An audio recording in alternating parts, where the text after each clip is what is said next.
Hello, hello.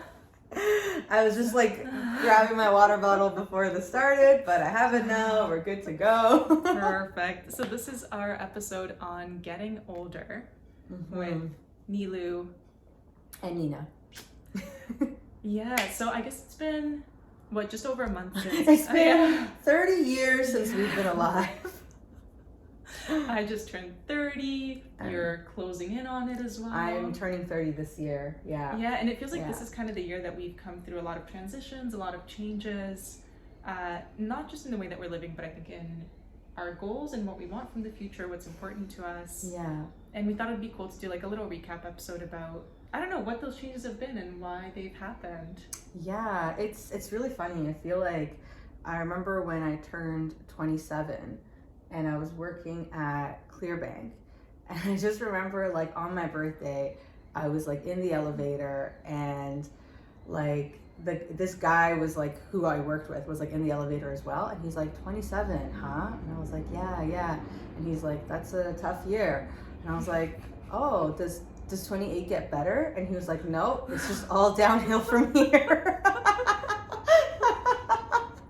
And you know, like I don't know, being on the other side of it, I don't know if I agree with that. Yeah. But I definitely think there's something to, I don't know, like I'm definitely feeling like shifts. Like it's not like, I don't think that growing older is like a gradual process where you're like, oh, like I'm a little bit older than I was last year now that I'm 26 instead of 25. It's like you're kind of the same, and then suddenly you switch over to being totally different. And I feel like, I don't know, I feel that way with turning 29. I'm like yeah, 28 I was totally like whatever, and now like 30's on the horizon, and I'm like, oh.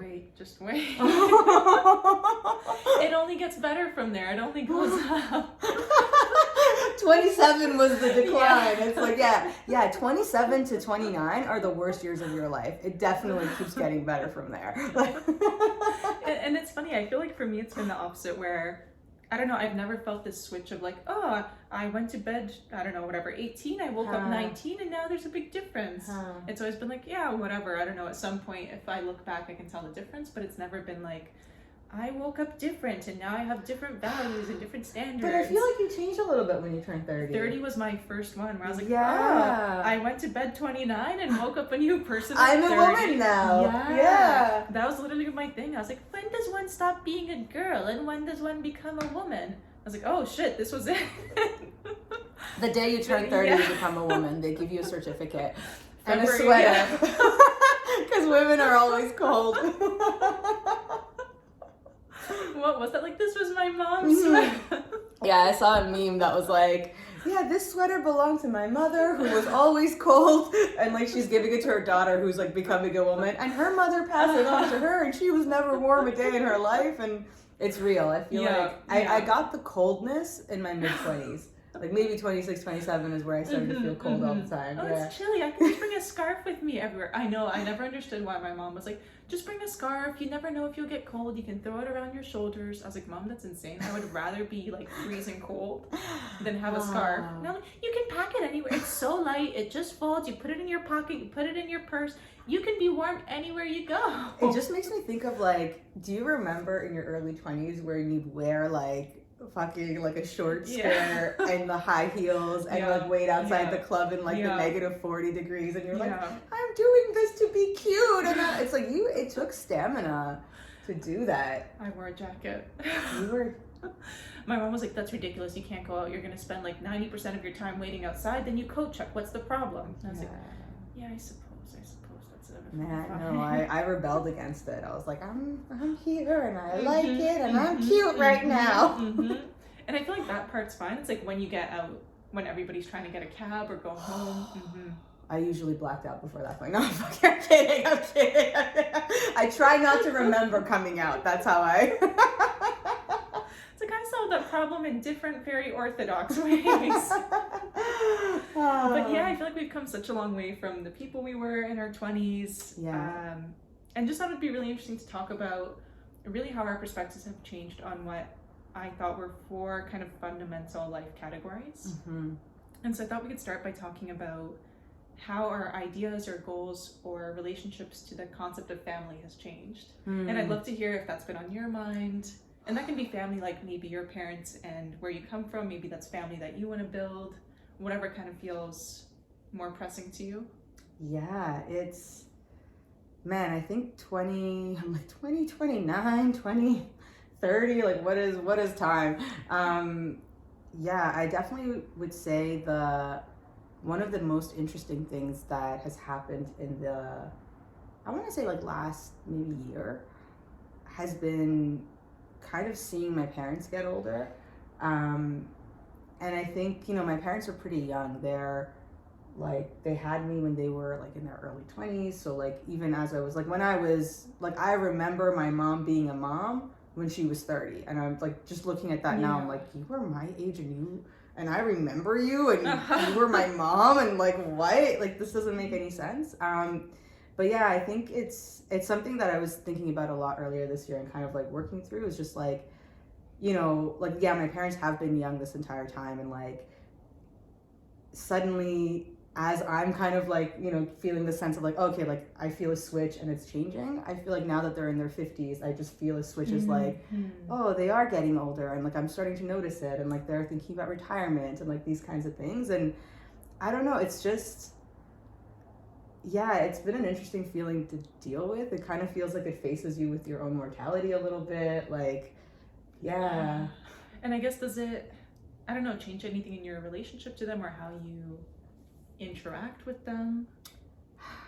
I think it's interesting. Like most of my 20s, I was thinking a lot about how can I kind of branch out and be my own person? How can I be different from my family? How can I, and I mean, my family, I've been really lucky that I've had a super supportive family that just kind of like, supported me through all my like, I want to go like be a filmmaker. I want to go live in Brazil. I want to like do whatever. And they're just like, we don't understand any of this, but fine, you can do it. And we're always here for you. Like, I want to live here. I want to do this. Like, and they've been really supportive both like financially and also like, in terms of like, spiritually, emotionally, like whatever it is. But I think I've always, one of the things that they've always thought about for like, me and my brother too, has just been like, we are working really hard to kind of create wealth or like a nest egg or something and for you guys. And like, we're doing it for you so that when we're gone, you have something and like, and I think for me, for a really long time, I was super resentful of that. And not in like a, why are you guys like giving us money? Like that's just not it, but just kind of like, no, I want to make my own way. I don't want to just rely on you. I don't want to rely on your business. I don't want to rely on this. I want to like, I don't know. I want to make my own name. I want to make my own money. I want to like have my own skill set. And I think that was just kind of, a lot of my 20s was just a lot of resistance to kind of things that they were offering me and me kind of being like, no, I want to pave my own path. And I think just, I don't know, like seeing them lately and just kind of,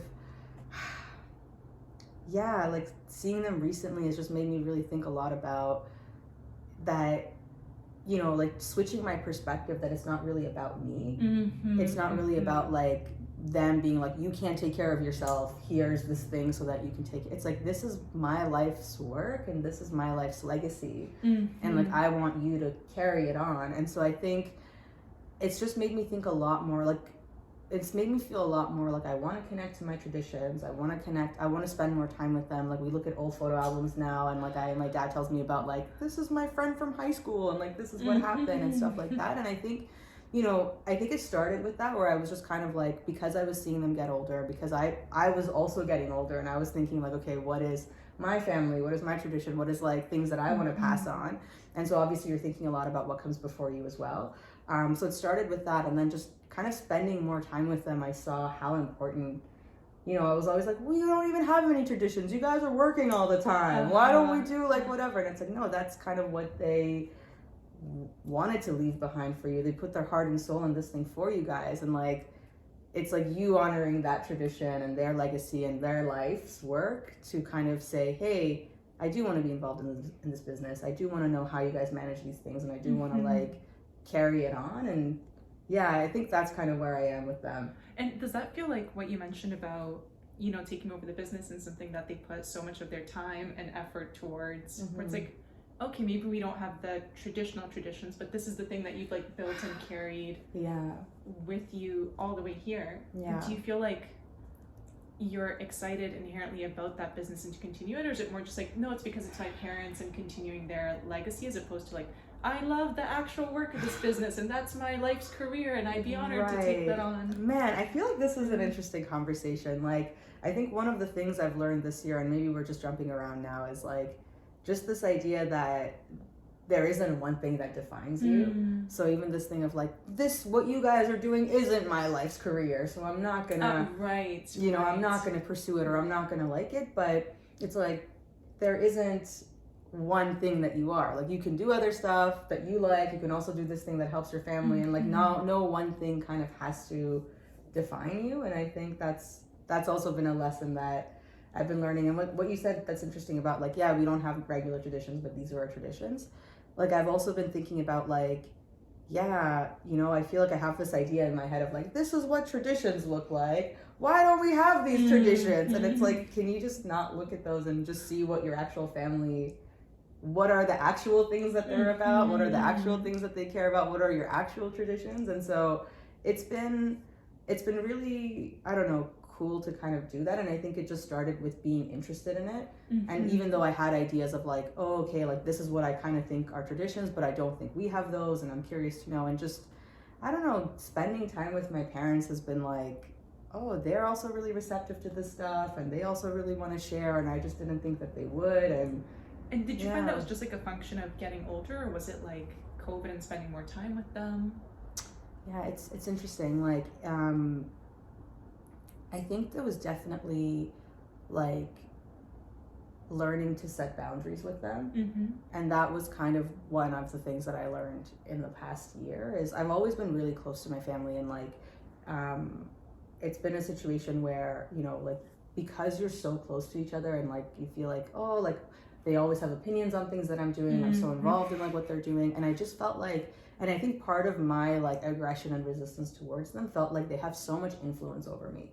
They just say one thing to me and I fall apart, or they have one opinion and I just like take it to heart, or like this thing. And I just felt like, even as I spent more time with them, it was like, I don't know what are actually my beliefs and my opinions, and what are the things that you guys have just said to me so much that like I've internalized. And so I think, early COVID, I was living with them, and then we just kind of, and it was okay for a little while, but I think I got to a point where I realized like COVID's not ending, and like this is just sort of life now. And I just had like a mental breakdown. I was like, no, I can't do this, I'm leaving, fuck you guys, like. And so I just had a big blowout with them, and I think it was just like the result of like, years of not setting those boundaries, and years of feeling like my own life is wasting away and I don't even know really who I am.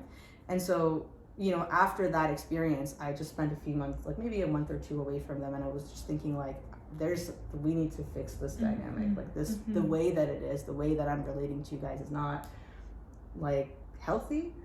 And it was really weird to kind of start setting boundaries with them. Even simple things like, I'm not going to stay over when I come.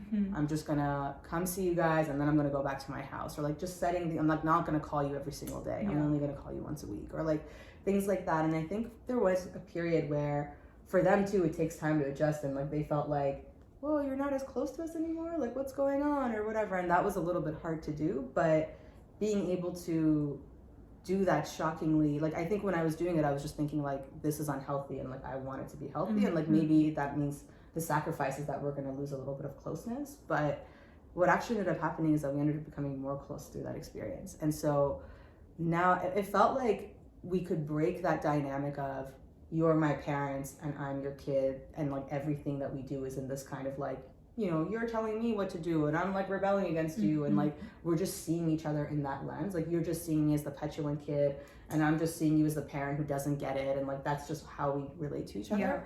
And I think just setting those boundaries and like being able to kind of interact a little bit like that was like, oh, wow, we're actually having conversations. Like I'm seeing you as an adult and as a person, and like, whoa, like I'm thinking about community, and like you've thought about it in your life, and you have thoughts on it, and you lived it. Like all the concerns that I'm starting to have, like you have been having and are living through. And it just felt like, oh, they're just adults, and like they're just people, and we can just talk about stuff. And I think that was just really the foundation of like me getting to see them for who they are, and them also being able to see like, okay, you're a person out in the world. And like, and I think that was a big part of like what, you know, our challenge with each other was that I was just kind of like, you guys don't see me, I'm out in the world doing things and you still treat me. And it's like, and it's on you to kind of set those boundaries. But yeah, I feel like I talked a lot right now, but I like that. I feel like that, I don't know, that really covers a nice shift in, I don't know, like a childhood dynamic to being more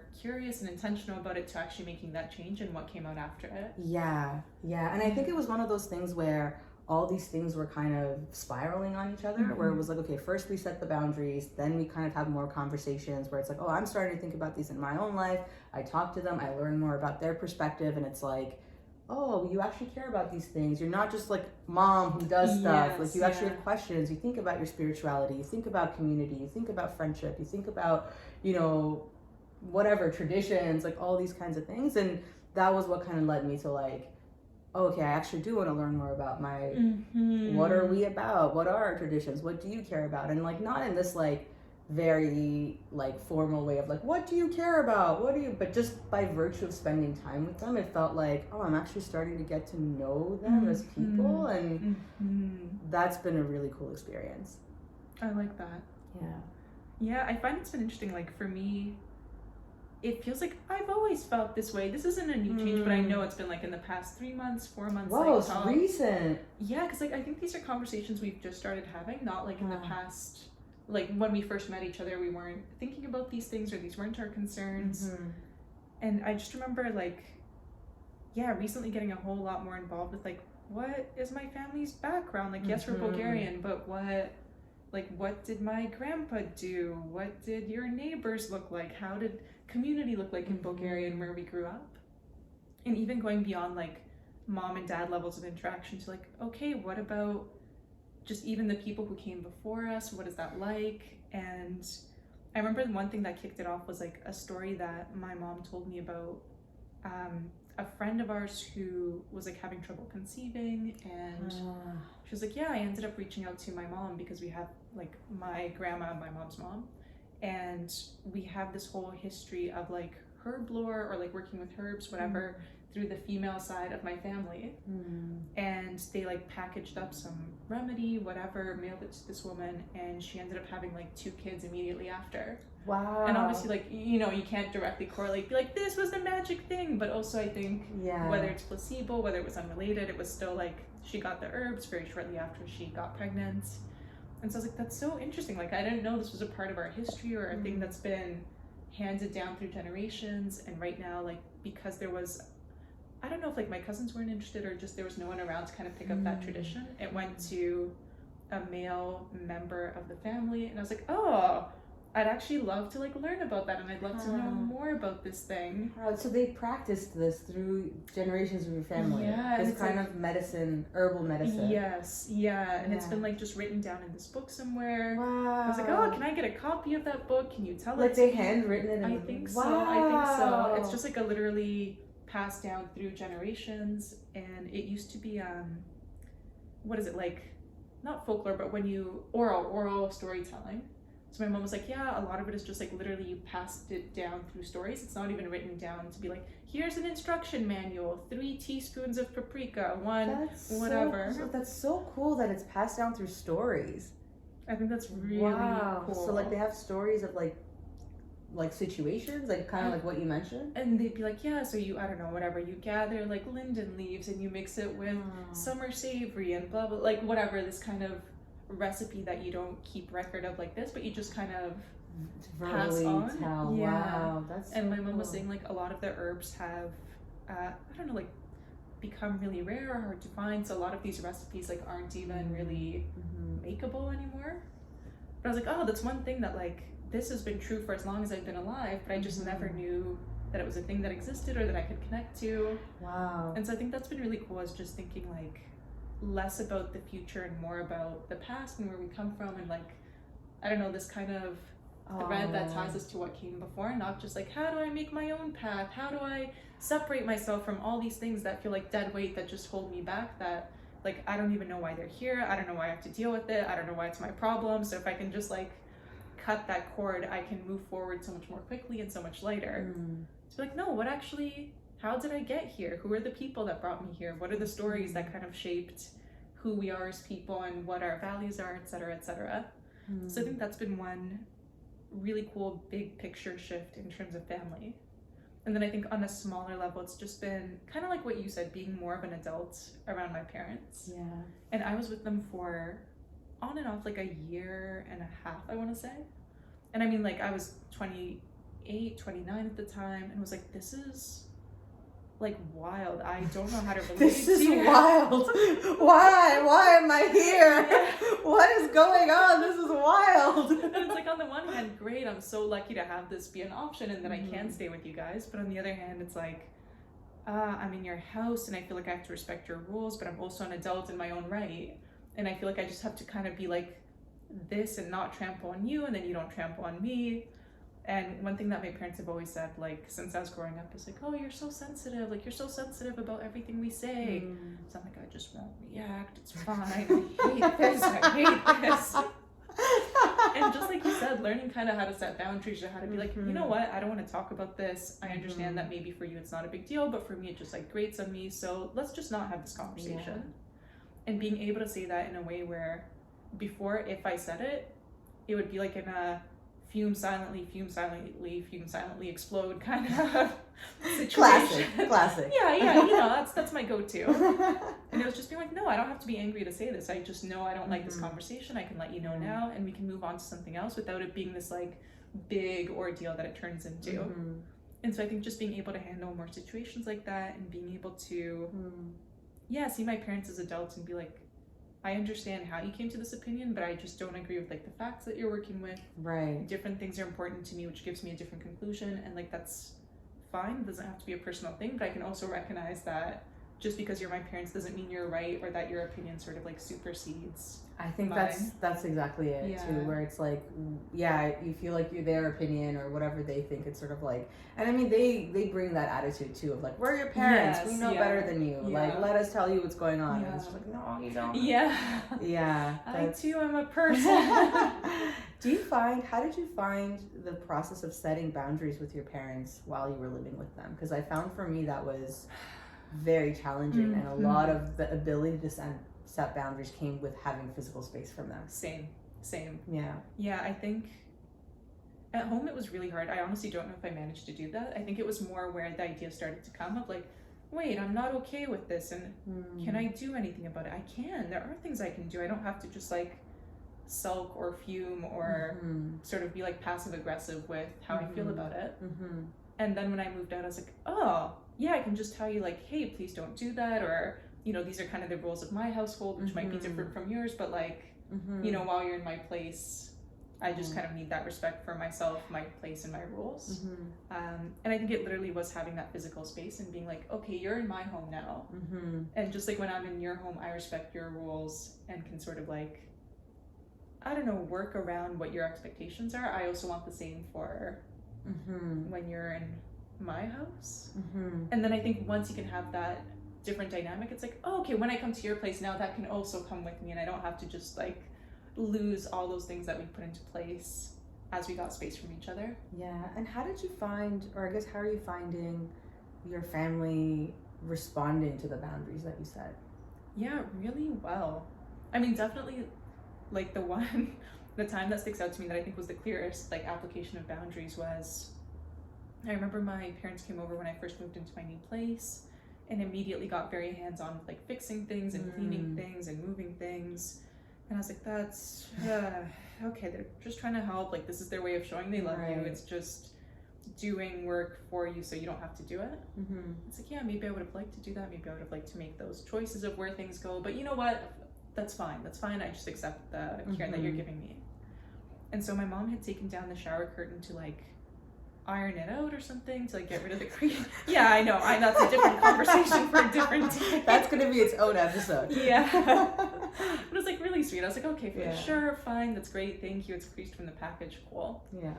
And so my mom ironed it, and she was like, okay, I'm gonna go hang it back up on the shower rod. And I was like, no, Mom, like, please don't do that. Let me take care of it.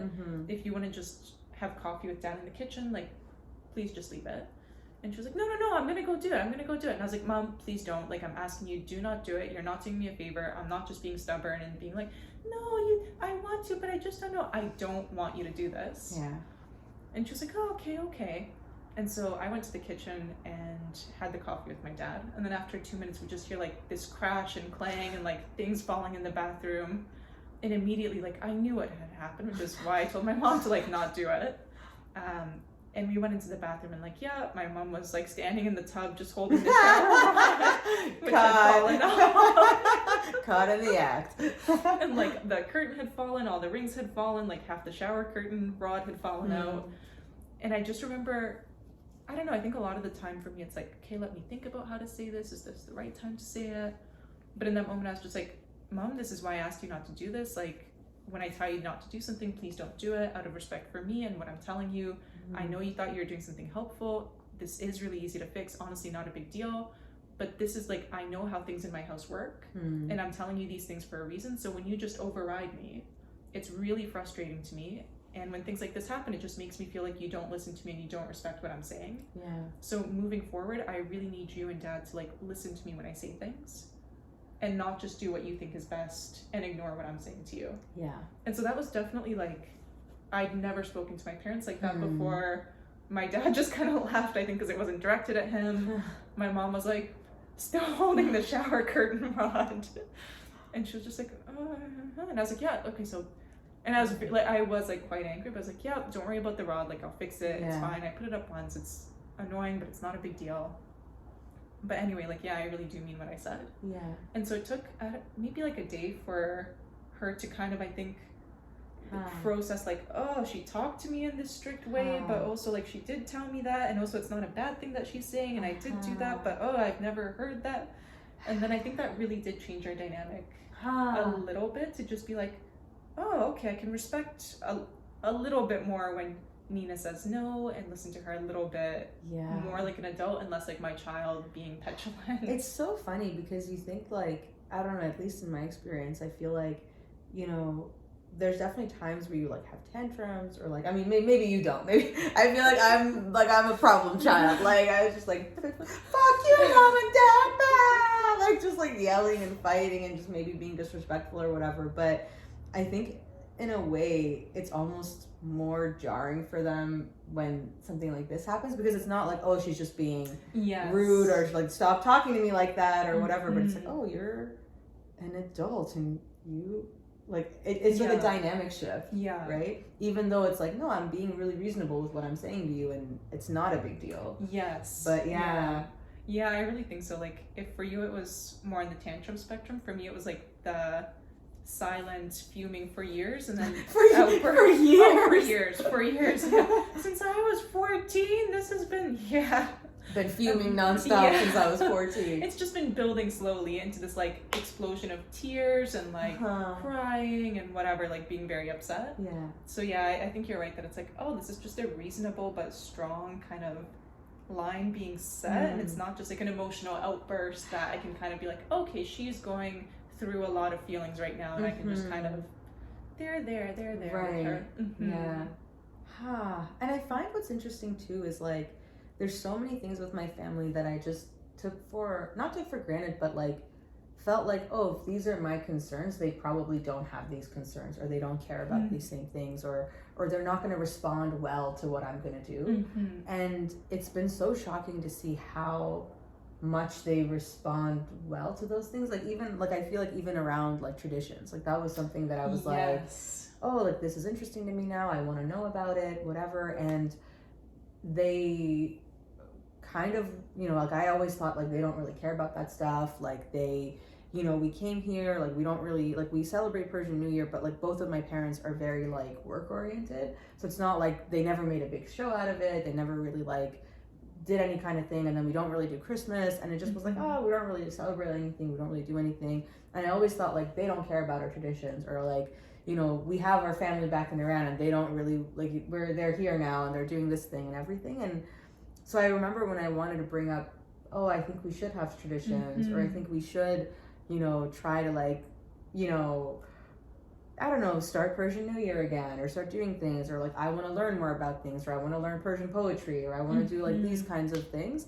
I really was expecting to be faced with a lot of like, ugh, like really, like okay, and I just a lot of like I was expecting a lot of like having to push to get my way, and they were just kind of like, yeah, that's a great idea, and like even just talking to them about like, yeah, when you guys were younger, I wanted you guys to have Christmas, and so I was thinking about this, and like Christmas ornaments are really shockingly expensive, and like, and so it's like being a kid and living through that, you're just like, oh yeah, mom and dad did Christmas, whatever, and you don't even care, but like, I don't know, like their thoughts were like, I want my kids to have some like traditions growing up, and I want them to experience Christmas now that they're here, and like, and so it was just really cool to hear their perspective on things, and just kind of like, yeah, they're also people who think about stuff. Like, I think that's really interesting to be like, oh, you're not just mom and dad who are like, I don't know, it literally feels, is it dogs where it's like, oh, if I can see you exist, if I don't see you, it's like mom and dad, you're home when I come home doing stuff, when I'm away doing other things, I don't think about you, but like, oh, you're people with opinions and a history and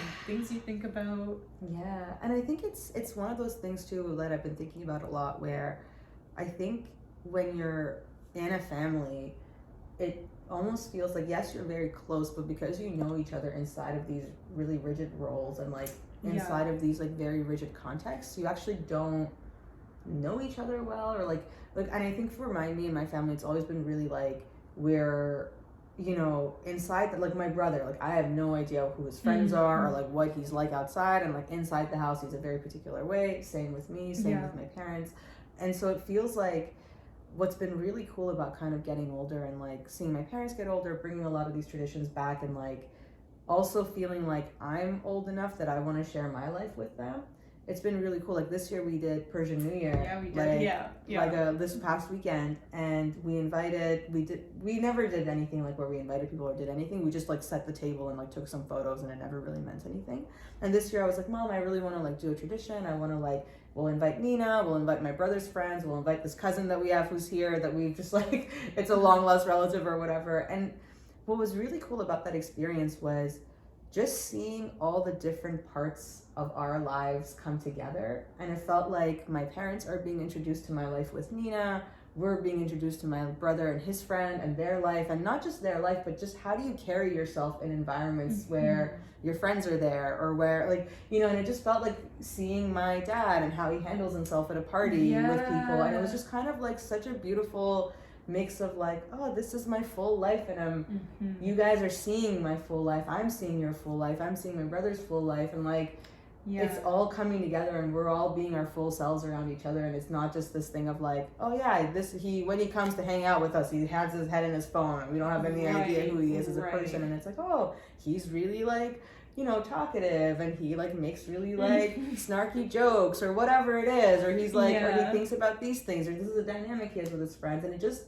was a way, I think, it felt really cool to share that with my parents and to feel like, you guys, this is who we are out in the world, and we get to share that with you, and that they were really responsive and were a part of that, you know? I really liked that, and that was a really nice time. And we did it all like outside, socially distanced, etc., so it was like a very I mean, that's the benefit of the weather, right? Like, now you can actually do like, you don't have to be like, oh, I guess we can't do anything, and I guess this is just okay, we'll Zoom. No, you can actually be outside now, which is very nice. But yeah, I guess, okay, so we talked about family. How are we doing for time? I can't. 33 minutes. 33 minutes. Well, so we'll try and we'll see if we can get. I feel like it was like family. Like I have so much to say. That's a big one. So let's do money next. Do you feel like your relationship to money has changed? Whether it's how to make it, whether it's how important it is in your life. Yeah, I want to say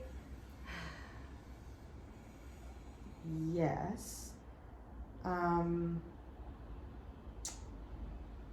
I think for a really long time, again, just a virtue of like having the family life that I had, and I think both my parents were like, they came from poor families, so they were really like, we want to like do well financially, and we want to like make sure that our kids want for nothing. So I think I just grew up with a sense of like not, I don't know, understanding money or appreciating it or just thinking like, whatever, it's there. It's not a concern for me. It's not like whatever. And I think in the past, I don't know, year or so, I think, it's becoming more real to me that is not, like, it's not that I don't care about money, is that they've made a life for me where that didn't have to be a concern, right? It's not about, like, and it's not easy. It's like, it's like, oh, why do mom and dad just care about work? It's like, they're literally building the life that you're living, and they're, like, killing themselves to do it, and why can't you just take more vacations? Like, whatever, like, why are they concerned with money? I'm not. And I think it's just a lot of, like, that kind of stuff. So really just understanding that I don't know, just appreciating them as capable people who were able to do this, and like how difficult it is to, like, you know, come to a new country and like make money, or like, or even just like, as I think even thinking around, like, okay, I want to take the work that you've done and I want to continue it and, like, you know, maintain whatever you guys have created. It's like getting into that of like, oh, this is how they think about stuff. Oh, this is how they do these things. Oh, okay, like there's really thought and everything put behind. It's not just like mom and dad doing mom and dad things. So that's definitely been something where just seeing the value of money in terms of how hard it is to come by, and how much, like, my dad always had a saying where he said, money is oxygen. Like when you have it, like, you don't really care, but when you don't have it, you can't breathe. And I think that's been one thing that, like, because I've always had it and it always felt like it wasn't a concern, and like I could do whatever. Oh, like, I want to go take a graduate school program, I can. I want to go travel around the world, I can. I want to take a risk and do this career that might not pay off, I can. And I think I put so much of that for a long time on, like, I'm just a person who takes risks. I'm just a person who doesn't care about money. Like, these are my values. And it's just like, yeah, like, you had the luxury to be able to do this. And the reason you had the luxury to do this is because they didn't have the luxury to do this. And so it's like you're looking at them like, why don't you follow your dreams? Just like yeah, so I would say that's kind of the biggest thing in terms of, and I think that's kind of what made me feel a lot more like, because I think I always kind of looked at them with, you know, why are you so superficial? Why is money such a big deal to you? Why, you know, whatever. And I think just thinking that this was their life's work and this was their way of, like, showing their love to us, it's also what's making me like, okay, I do want to learn more about this side. I do want to learn more about how you think about money. I do want to learn more about, like, how you guys manage the wealth that we've accumulated, and how what part I can play in, like, taking that forward. And just seeing that that's more a way for me to appreciate the work that they've done and the life that they've given me, more so than, like, yeah, you guys think I can't make it on my own, so, like, you think I'm going to take this job, but, like, I can make it on my own. It's like, that's not what it's about. Like, I think that's such a cool realization, to be like, oh, the reason I can have the opinion that I do, or the worldview that I do, is because you made it possible for me to have that, and you gave me, like, the parachute or the support where it didn't have to be a concern for me. Yeah, I think in some ways, like, my parents, and I mean, I guess I am too, but, like, we're all immigrants as well, but I think my parents came with a much more, like, I don't know, you have to kill yourself to make money attitude, and it's, like, very hard to make, and you have to, I don't know, like, it's literally just impossible, and if you're not doing the impossible, you're not going to make any worthwhile money. And I think they were more my dad than my mom, but was very much like, you need to be an entrepreneur. That's the only, like, worthwhile job worth pursuing. If you're working for somebody else, there's, like, no security. That's so interesting. That was actually really the culture of my family too. My dad's saying is always, like, being an employee is the worst thing you can be. Like, it's just like, and it's so funny that you think, like, I'm different from my parents or whatever, and yet it's like, and yet here we are. How did this happen? How are we here being resilient? The title of our next video. But yeah, like, my dad was very much, you know, if you work for somebody else, they can fire you whenever. You're not in control of your salary. You're not in control of anything. You need to, like, make your own path. I was like, yeah, cool, I guess that makes sense to me. Yeah, I'll go do that. But I think for me, like, my view of money was very, almost like up in the sky. Like, I'm going to be an entrepreneur, and I'm going to raise millions of dollars, and then I'm going to have a company that makes dozens of millions of dollars. Millions of dollars. And I think it was just like such a feed in my eyes of like, how do you need to change the world to deserve this amount of money and to be worthy of whatever, making millions of dollars. Like only a select few can ever make millions of dollars. And it's like directly correlated to the value that you provide and how rare it is or how fundamentally changing something it is. So it's like, oh, if you're just selling cups or if you have a bakery, it's like that's not worthy. Not gonna, right. Exactly. Even though it makes money, like And so I think my view of money was very much in the sense of like it's really hard to make. You have to be super scrappy. Like when I ran my last company, I waitressed on weekends and ran the company during the week. Wow. I was like, that's just what you have to do. You work 7 days a week and because you're making money and I just need to do this whatever menial job to have money to make more money in the year. And it was very much this kind of attitude. And I feel like, especially in the last year, and I think we started exploring this like back around when we first met, but this idea of like, what's your mindset around money? What are your blockers? What are your beliefs? And I think this year getting much more into like investing and what does that look like and what does that mean and what do you need to learn. And initially I was very much like, I'll just throw money into Wealth Simple and they'll figure it out. And my dad was like, why would you do that? Like learn just a little bit so that you know what it means and what your money's doing and like how the system works so that you're in control of your finances, not just like, I don't know, question mark, somebody else deals with it for me. And so I think that's been one really interesting thing of like, investing, how does that make you money? Is that a good way to spend your money? Should you put it somewhere else? Should you I don't know, literally like put it back into your company? Should you put it in savings? Should you like God knows what? And then I think the second thing is just having a much more grounded view of like, no, I can make money doing things I'm good at. And I can charge a rate that's reasonable to my skill level. I don't have to be like, no, but I didn't change your entire business or your life, therefore why would you pay me? I didn't deserve it. And so just really changing this attitude to ground it more into, I don't know, reality and less of this like pie in the sky dream kind of thing. It makes me think a lot of one of the points you had in your article around about like Nina shared a really great article when she turned 30. It was called 30 Things I Learned by My 30th Birthday. We'll link it in here. I definitely recommend reading it. It definitely made me cheer up a few times, but it reminds me of one of the things you said in there where it's like it doesn't have to be hard. Exactly. And I think that was a huge even when I was writing that, I was thinking very much about money and work, where it's like, oh no, my assumption is it has to literally be so hard, otherwise you're not going to get it. And how are all these people out there doing it? Like, I don't understand. They must be like geniuses, like amazing people. And so it's been really cool this year to just be like, what if I try and like change those beliefs?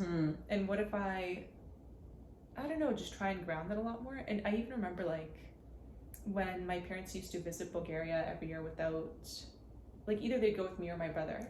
They would always give the finances to my brother to take care of. And as I was like, oh, I don't, like why? But I'm also, I don't even know if I want to know. I don't know if I'm ready to handle the reality of like, how much money do my parents make? Are they in debt? How much time is left in the mortgage? What does our runway look like? And I was like, I don't. And you're so good with finances. I love it. Yeah, she fucking does her accounting and everything. She's like so good. I was like, I think before I was like, I don't even know if I want to know. I probably don't. I'm glad my brother's handling it. I'm glad I don't have to like pay the bills and see like all the kind of inner workings. And now this year I'm trying to be more like, wait, can I just stop having all these like, almost like when you don't know something about something, you blow it so hugely out of proportion. That's so real. Where it's like, I have credit card bills, they have credit card bills. I have savings, they have savings. Like, it's all very reasonable. And if you can just see those things and kind of accept them, it's so much easier than to be like, I don't know and I don't want to know what's out there. And I feel like it's, at least in my experience, it feels like it's a way to connect with them, to sit with them and be like, how are these things working? How have you designed your life? How have you done this? And I think, I don't know, in another way that like my kind of view with money has changed is, I think I always had a very, like flippant or negative view towards it, because I always associated it with superficiality. I always thought like, if you care about money, you're superficial. If you care about like wealth, like you're not a person who values other things in life. Money isn't important. Why is this your value system or whatever? And I think that was always I don't know, like a thing where even with my parents, I was always like, why do you think this way or whatever? And And I think just looking at money less so as a superficial bad thing, an evil thing, a thing that corrupts, a thing that's like X, Y, and Z. And it's just like, oh, it's just energy exchange. It's just about, it's like a physical manifestation of exchanging energy between people. It just puts value to that. And I think, I don't know, I think you were the one who was like, I'm reading a book about what is money. Yeah. And like where it came from and the history of it. And I think that's just a big part of that too, of like actually understanding what was this thing, why did it come to exist, how is it helping society, like, and it just feels like, oh, it's not like an evil external thing that is outside of humanity. Yes. It is human. It's a physical manifestation of how we exchange energy between each other. And I think even that view made me soften a lot on it and be like, this is an important part of life, and I don't need to kind of be like, I'm not a person who knows or cares or wants to know about money. Like, And I really like that, and that's been a focus for me too, is like literally trying to be more intentional about talking about money. And I've been like listening to a bunch of podcasts on that, especially by women for women on money. And I think literally just because I do think we're brought up differently, and I do think generally there's like a different focus and emphasis placed on money between men and women. That's really true. And so I was like, oh, like I want to hear from other women. Like I want to know how they think about it. I want to know what their roadblocks are. I want to know what their lives were like. And I think just hearing over and over about this idea of like, talk about money, talk about how much you make, talk about like what you want to charge people, and not just like, well, what do you think I deserve to make? I don't know about stocks. Be like, I bought 10 shares of Apple because my expectations are blah, blah, blah, blah, blah. I'm up 10% this week, but I was down like 30% last month. And just being able to talk about it like you would anything else. And not like, this is a taboo topic that's, I don't know if I should bring that up. And I think obviously like a delicate balance, and different people are different, but still just shifting my mindset to be like, no, it's just another thing. The way that groceries are a thing, the way that my house is a thing. I think that's so real, and I think there's definitely something around like, I don't know, like I think for me, I've always been like I've never felt like, oh, I'm a woman and therefore I didn't get opportunities. Like I feel like as far as like equality and like the way that I was raised in the country that luckily we both live in, it's like, you know, if you look around the world, we're probably as like privileged as like women can be in this day and age. But still, I feel like there's some very subconscious things in the ways that you're raised, and in the ways that not even what you're allowed to like, but what you're kind of subconsciously geared towards being interested in. And I think for me, that was a point where, for example, like working in tech was for a really long, like I came out of school, I was like, I'm into the arts, I like the creative stuff, I like writing, and like I do love those things, it's real, I have, but it's just like, I'm not even going to think about math, because I'm not even going to think about STEM, and not because it's like I'm not allowed or whatever, but I'm like, oh, that's like a boys thing, like I'm not interested in that, or like, and just more feeling like I was interested in other stuff, and stumbling upon tech later was like, oh, this is what tech is? I love this stuff. What? Like, I totally thought it was some, like, whatever, geeky doing classes, like, writing the ones and zeros, and, like, totally whatever. And it's just, like, and maybe a lot of that is, like, how things are portrayed in the media or whatever, but I think it's just, like, money is another one of those, like, when you're saying, like, talking about investing in stocks, it's like, oh, that's, like, such a guy thing, and they, like, talk about whatever, and it's just, like, I don't want to, like, go into that world, and it's, like, why, you know? Like, it's not the actual thing that you don't like, it's just sort of the image that's been built around it. And I think like especially for anybody, but for women in particular, I feel like it's really become important to be like, it's become important to me to be like, this is something we need to think about, and it's something that gives you power and that gives you freedom, and it takes a bit of like tapping at to be able to break it down, but I think there's so much on the other side of it.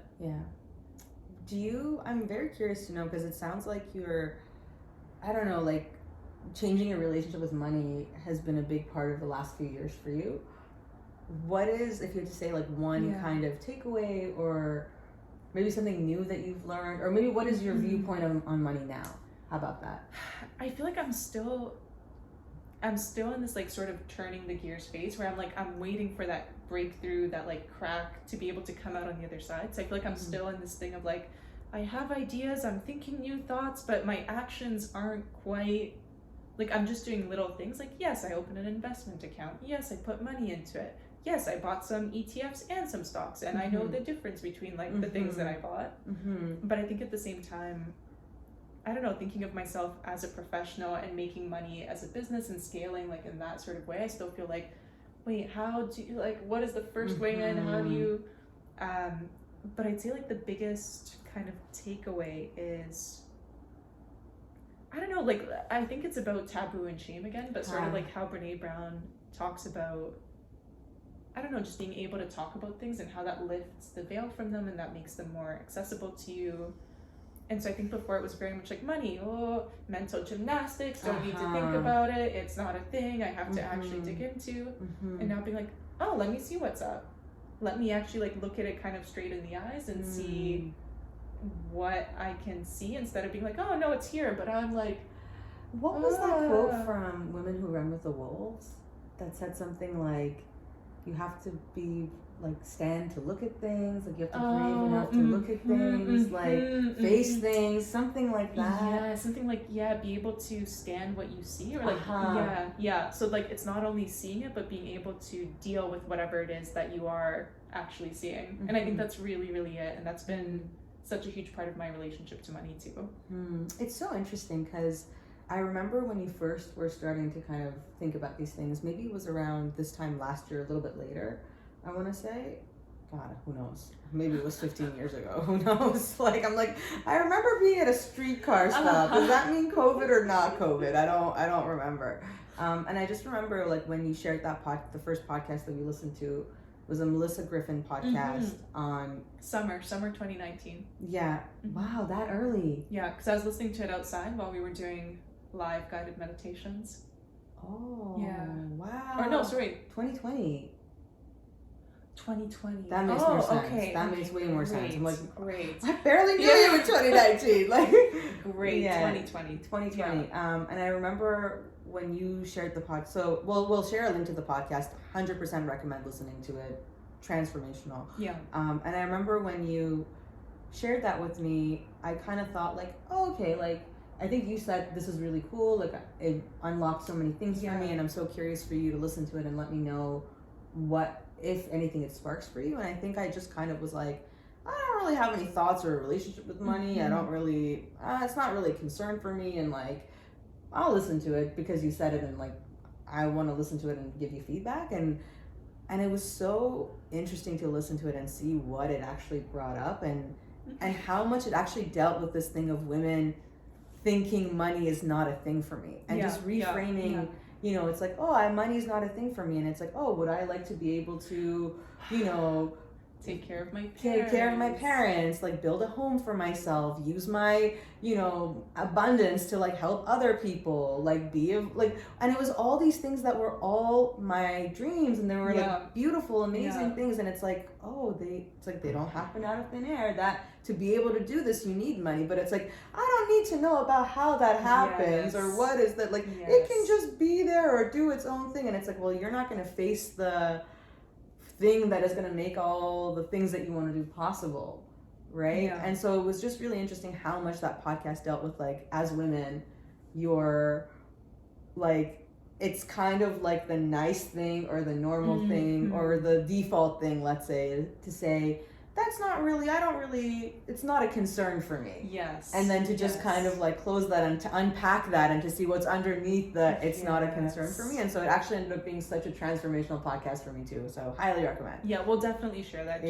And I think going into it too, I was like, oh my God, I keep like seeing whatever these things, it sounds like such bullshit, like money mindset's such a scam. Like I just hear money mindset and I'm like, oh, it's like fucking Tony Robbins telling you about The Secret or something. And you're just like, okay, whatever. Like, and I thought like, oh, why don't you just go build your real business instead of being like, my mindset, let me think about my, like, that's not the problem. Just go build your work and the money will be fine. Yeah. And then I think that's the biggest thing about money, where it's like, because it's such a tangible, real thing, you're just like, it's out in the world. You make it or you don't make it. Like, that's just what it is. What do you mean my mindset? Either I work and I have it, or I don't work and I don't have it.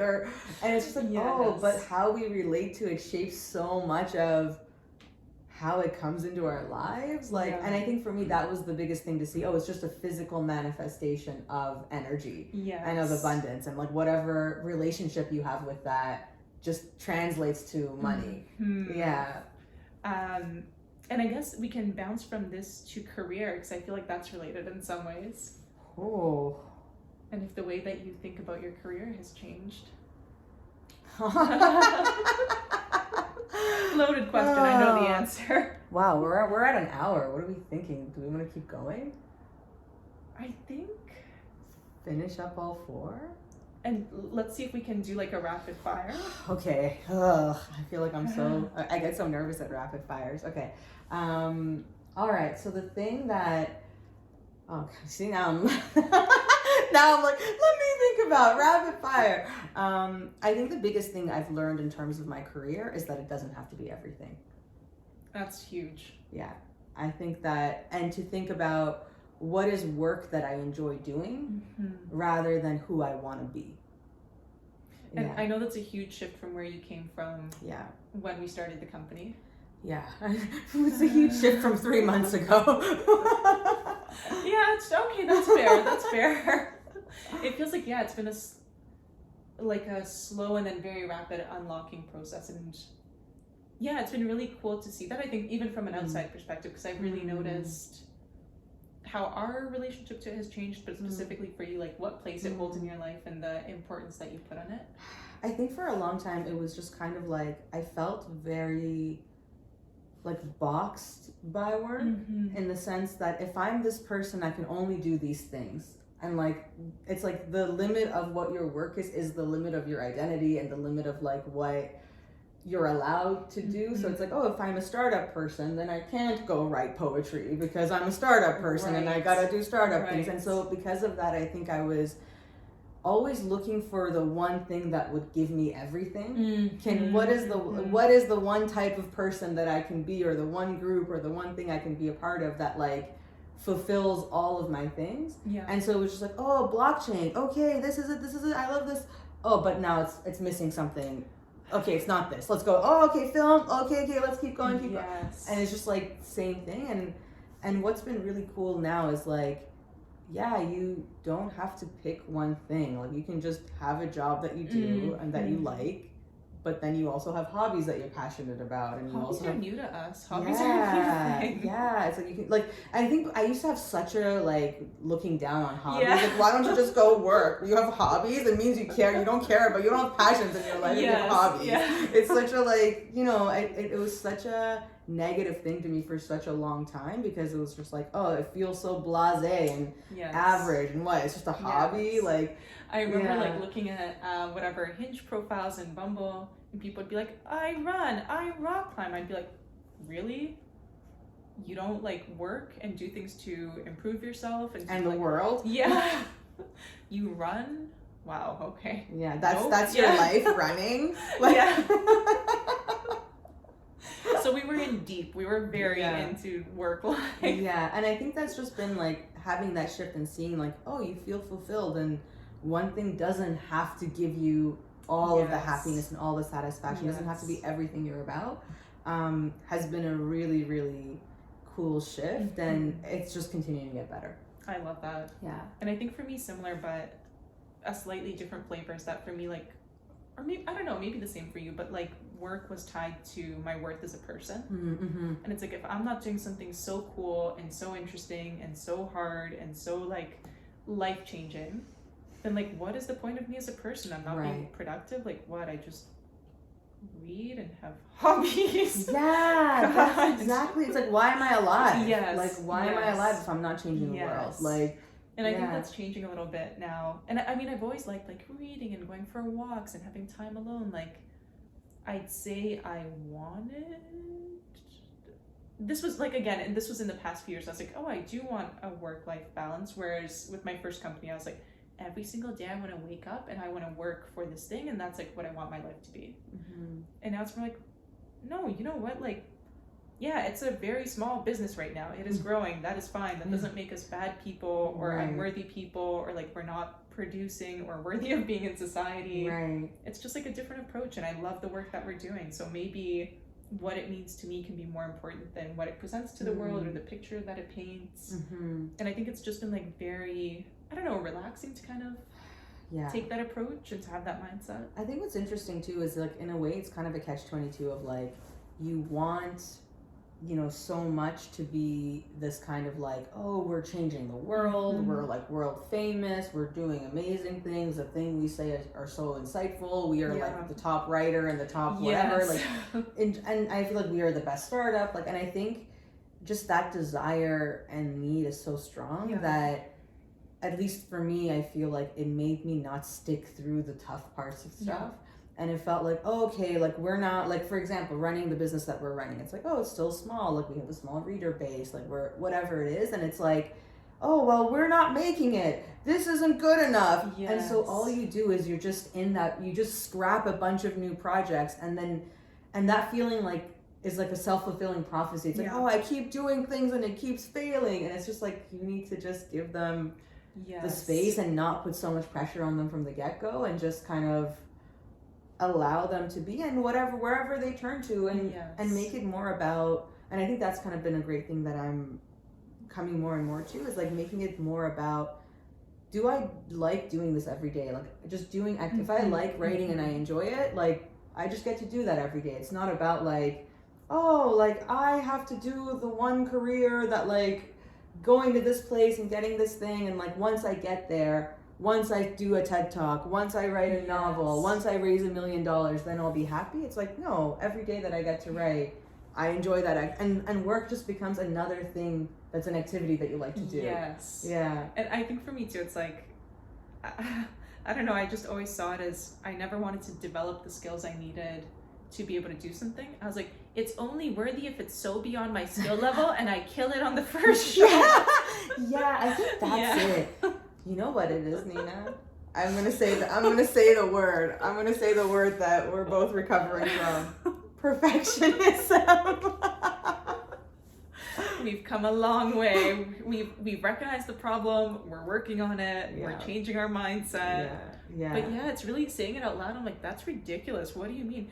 I'm 22, and if I can't run this like $1 billion company with never having run a company before with 2 people, what's even the point of me as a person? I should just die. You know what it is too? I feel like so much of that is that like our culture and media glorifies those kinds of stories, and they're good stories, and it's like this person who's a high school student ran a bit, and it's just like there's so much context behind that you don't know. Yeah, his dad is Bill Gates. Okay, like you know what I mean? Like it's just like there's so many things like behind that, and so it's like they had potential, and they're like they used what they had, but they also had a lot of like I was watching a show called Shameless, and it's about these people who are like very like Chicago South Side, like this family that's like very kind of like borderline homeless, like, and just like showing their kind of lives in the very like lower class. And one of the sayings they all had was, or I don't know if maybe it's a general saying, but I learned about it in the show, but it was like people who are born on third base and think they're doing a home run. And so I think that's the story where it's like it shows you see the home run. That's what the world shows you, and you're like whatever, like Vitalik Buterin 22 invented Ethereum, and I'm just sitting here twiddling my thumbs like I'm nothing, and like those are the stories. Or like Steve Jobs like did whatever, and it's like they did great things, but like actually looking at the reality of like what their lives were and the situations, the opportunities they had, like there's so much more than just like you. I think that was the biggest thing, just thinking like everything is objectively the same, and it's just how far you're gonna climb on that and what you can and can't do. But it's like, no, we're all playing different games, then there's different rules for us and different opportunities that come up. And I think even like, I don't know, based on how I did in school, like it was super easy for me. I was a very much overachiever without trying. Like it just came naturally to me to be interested in everything, to be good at everything, to understand everything. And I just thought that would go on forever. Like, oh, with minimal like actual toiling at the boring stuff, I will just continue to be amazing at everything. Wait, this isn't working, so that just must mean I'm applying it to the wrong thing, because I know I can do this because I've been doing it for like 25 years. And then just realizing like, oh no, you actually need to like learn and practice and apply and fail and build from that. Yeah. I think that's a really good point too. Like both of us being like overachievers in school, it's like you kind of are trained to think that that you're invincible, or even just, I think the structure of school is very like, here are the things, just do them. And then you're like, oh, okay, yeah, of course, now that I know what the thing is, I go and do it. Yeah. But I think in the real world, the thing is, you don't know what, that's the hard part, is that you don't know what the thing is, and you're just kind of going around in circles with yourself, trying to find out. And so I think the way that you learn in the real world with the trial and error, experimentation, finding out what you want, finding out how to work with people, like all of these things, I don't know, I think so much of that, like if they had taken real world, like real life, and broken it down into like, to run a successful startup, module 1. Yes, like, it's like, fine. Like, if it was that simple, like, yes, you know, I guess everyone would do it, but then it would be really easy for us to. Like. Yes. So that's been like a cool shift, I guess, for both of us in careers. Yeah. And I just wanted to wrap up on relationships. And I know that can be a big one, but let's try and we'll do like. I'm trying. Like, this one was at least shorter. This was good. This was great. Okay, yeah. we can do it. Yeah. Like, I think on the family one I talked for like 45 minutes, and I was like, oh, I guess we had 3 more things to talk about. Maybe we should have broken this up, but we're here now. You know what? We're here. Yeah. We're learning together, and we're not perfectionists. Exactly. We're okay with this being. We're okay. We're okay with this. We're okay with what this is. If you're still here, we're still here. It's just like lucky Easter egg for the one person who's still here. You win $1 million.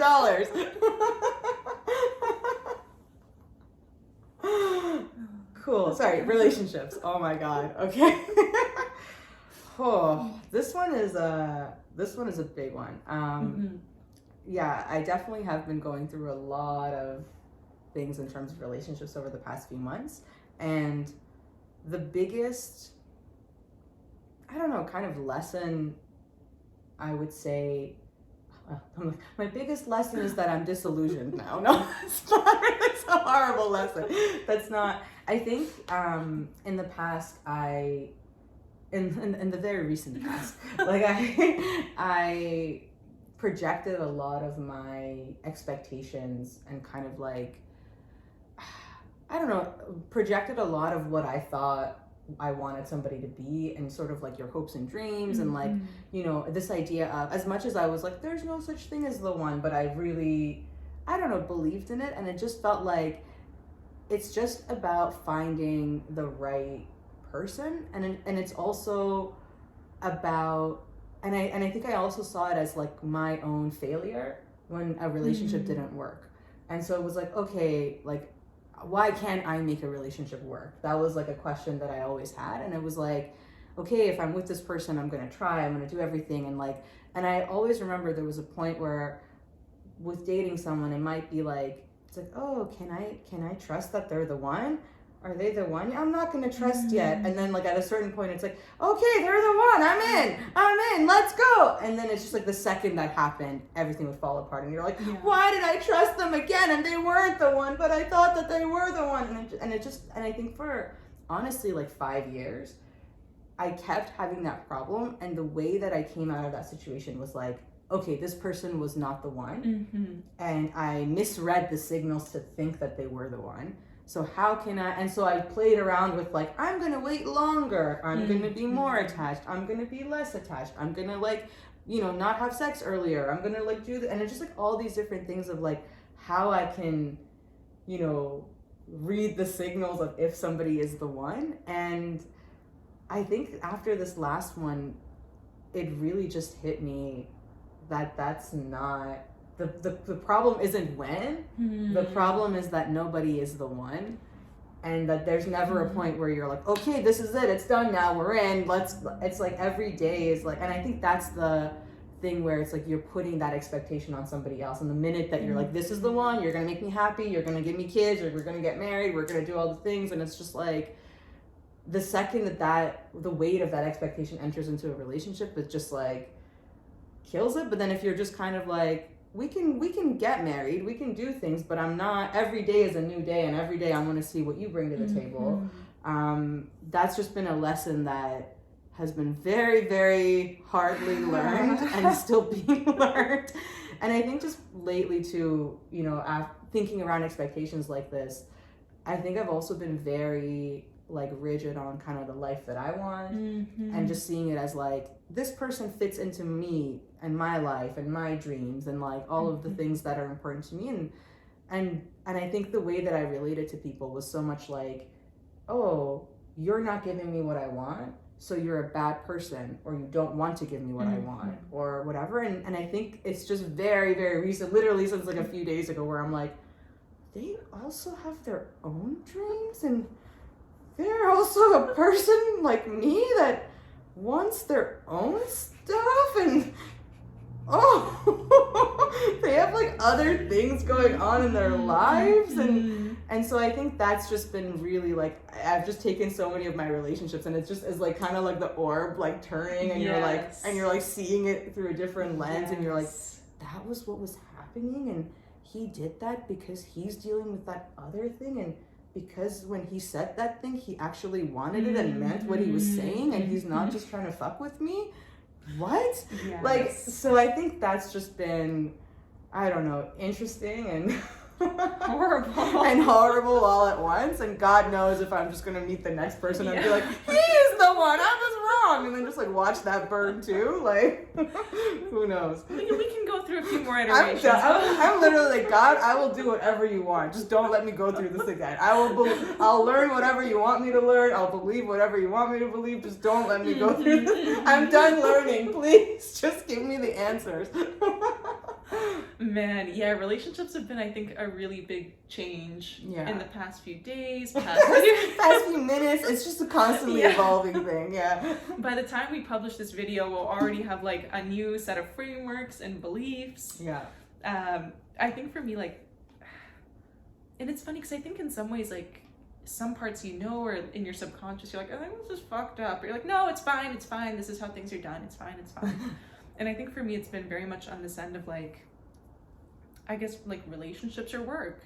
If they're very hard work from day one, that's fine. That's just an it doesn't have to be hard, Nina. For me, it's like, it's got to be a little hard. Come on. I don't care about money. I don't care about relationships. Everybody give me what I want. It's like, it's got to be a little hard. We both have to just... It's got to be a medium amount of hard. It's like, oh great, does it become easier for me then? Is that what I get to? Please God. I just feel like it's been this idea of like, it has to be hard work, but it's expected that if it's not hard work in the first like day, it will be very soon, and you just have to be able to step into that with somebody who also is willing to do that hard work. But anybody who's like, no, this is fucked up, we annoy each other, we should break up. It's like, oh, so you don't want to work on this? You don't want to like put in the time to understand each other, to make this like a good relationship? Okay, fine. Like that sucks and you suck, but all right. And now I think it's just coming around a little bit more to like, I'm allowed to ask for things. It's so funny. It's like, for me, it's like, you're allowed to ask for things. And now for you, it's like, I'm allowed to ask for things. This is why we're the perfect pair. Like, no, I'm allowed to say I don't want that, and this bothers me, and I'm not okay with that. I don't just have to do everything you want and just like get fed up after silent fuming. Years or months of silence. years of like, that takes stamina, Nina. Good for you. That's what I got. That's what I got. What is it? Like staying power. So I think that's been the biggest change of like, I can just say no to things. I can say I don't want to be here. I can say I don't want to do this. I like just know it in 1,000 different ways, and that doesn't have to be like a, oh, are you really mad to say no? Do you really hate it to say no? Is it like on that line? It's like, no, it doesn't have to be a huge deal to say, I don't want to do that, or I don't like this, or you upset me when you said that. And to be able to work through that. And to, I guess like to take up more of my own space and less of like, how can I accommodate this person and fit into their life? And I assume they're probably thinking the same thing. They're not. I'm going to tell you, unfortunately, speaking from the other side, they're not. They're taking it all for granted and using it up. Like, so it'll be different. This year will be. We're both becoming full functional people by meeting in the middle, like. Exactly. And so I'd say that was probably the biggest takeaway, or the biggest new sort of shift for relationships is, what if it's not that hard, and what if you ask for what you want instead of just trying to accommodate what the other person asks for? What if it's not that hard, and what if you can get what you want? So far really hard. So far I have not gotten what I wanted, but we'll see. We'll see. Wow.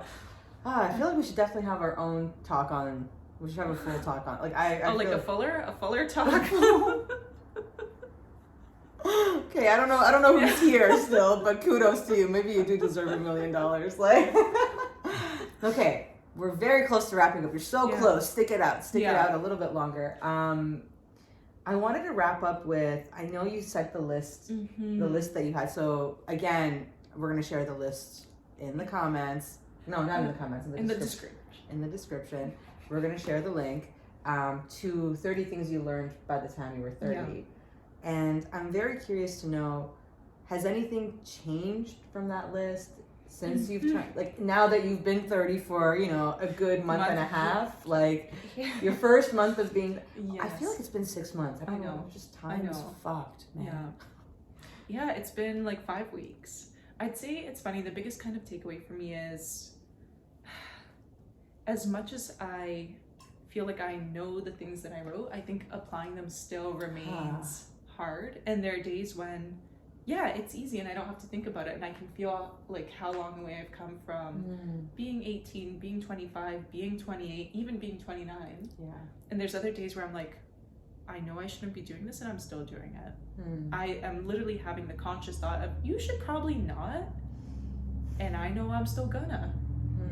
And so it's just like, oh, okay, well, you know what? It's also not being hard on yourself for that, and being like, well, I wrote a list where I know this, and now I'm still doing it. You're using that as a way to box yourself in again. Yes, and it's just like, no, you know what? Like, this is something you can't always apply it. Just like you can't always be the best version of yourself. You can't always do the things.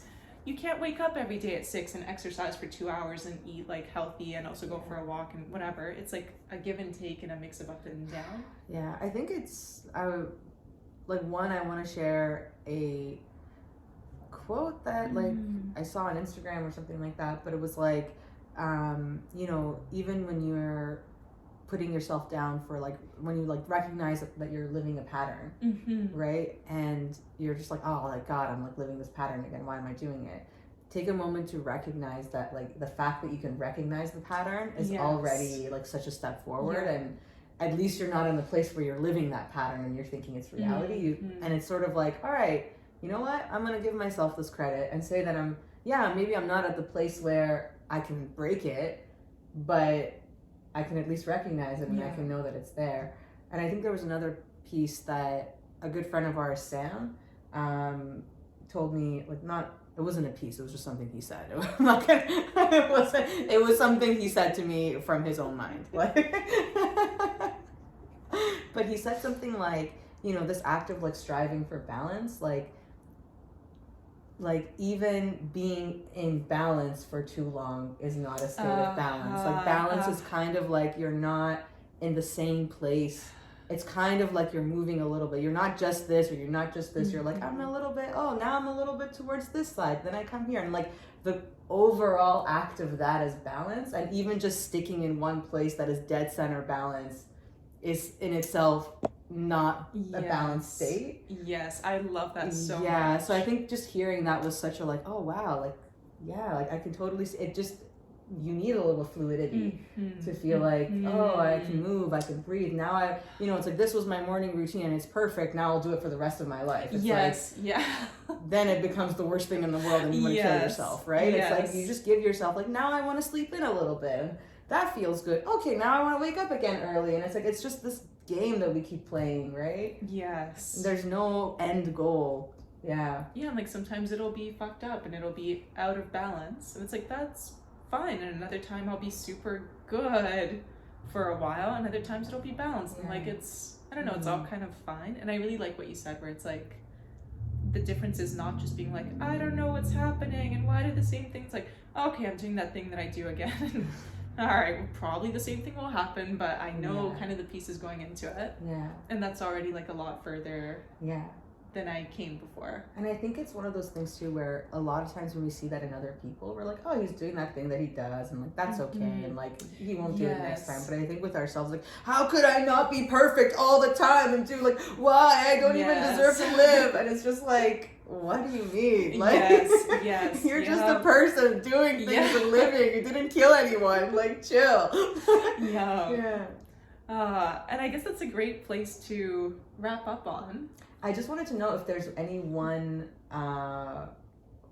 thing that you, out of that list that that's really top of mind for you or that you're working on right now. I think that's a great question. I think that's exactly how it is. Of like different things will sort of float to highest priority. Like, okay, the other 29, I don't care. I don't have mental space for, but this one thing just kind of keeps running through.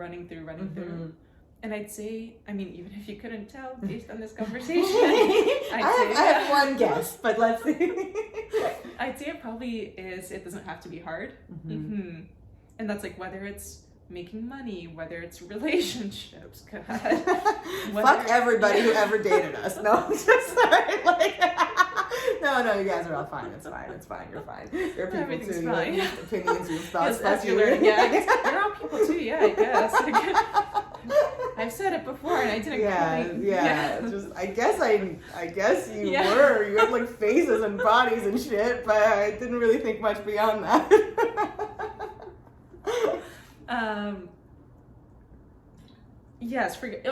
So in the relationships and money and career and everything, it's like, and I think it's funny, this is very much a for me, from me perspective, where it's like, this is not a blanket thing that should apply to everybody. Not everybody should approach life with like. But I mean, that's really cool, right? Like even just looking at the two of us, it's like we come from different, like for me, no, it should be a little bit harder than this. It should be a little harder than you just demanding what you want and getting it. Like, it doesn't have to be hard. That's what Nina told me. But I think what's even cool is like, I think we're talking to a few of our friends recently, and just like, she shared a quote that was like, you know, when you have wanting a positive experience is a negative experience, accepting a negative experience is a positive experience, or something like that. And I think the conversation that came out of that is that all of these things are true and not true at the same time, in that there's no objective right way, there's no one reality, there's no one thing you should do. And that's why it's really hard, and because we all come from different experiences, and like, even if we're on a line, we're at different points along it, like, and so different things resonate with us. But I think the whole point of it is, by asking these questions and having these conversations, even if where you're at is somewhere completely different, or your opinion is something completely different, or your experience is different, hearing it, it's like you can think, my experience is different than that, and it like gives you a way to like think about your own experience, because I think at the end of the day, every person needs to find those answers for themselves, and that's just kind of what the point of being alive is. We tried to build an app for it, but apps do not work for that. I'm going to build an app that teaches you how to be a human being, and click a button and have 10 easy steps. 10 easy steps, build connections, know yourself, all without having to do any work. Yep. You don't need to have experiences, just use the app. So I guess this is our hour and a half. Fucking the next one will be 4 hours. It'll be the length of two Lord of the Rings movies. And then the next one will be a retreat. You have to come in person. It's 2 days.